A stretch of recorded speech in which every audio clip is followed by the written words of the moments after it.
সারা দেশে যে পরিমাণ গরম পড়ছে, এই গরমে পাখিদের জন্য সার্ভাইভ করাটা খুবই কঠিন। এই গরমে পাখির শরীর ঠান্ডা রাখার জন্য সুপারফুড হিসেবে কাজ করবে কলমি শাক। আপনারা যারা বাজরিগার পাখি পালন করে থাকেন তারা এই গরমে পাখিকে অবশ্যই সপ্তাহে 3 দিন কলমি শাক খেতে দিবেন, কারণ এতে আছে ক্যালসিয়াম, ভিটামিন সি সহ নানা ধরনের পুষ্টি গুণাগুণ।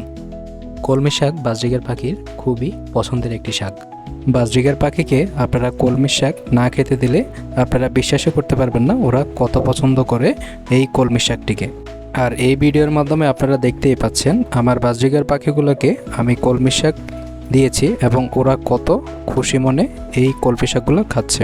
এই তীব্র গরম থেকে বাজরিগার পাখিকে বাঁচাতে চাইলে অবশ্যই আপনাদের পাখিকে কলমি শাক খেতে দিবেন। এর পাশাপাশি আপনাদেরকে আরেকটি কাজ করতে হবে, সেটি হলো পাখিদের খাওয়ার জন্য আপনারা যে পানিগুলো দিয়ে থাকেন সেগুলো অন্তত 2 বার পরিবর্তন করে দিতে হবে। সকালে একবার পরিবর্তন করে দিবেন এবং দুপুরে একবার পরিবর্তন করে দিবেন, তাহলেই গরমে পাখি সুস্থ থাকবে।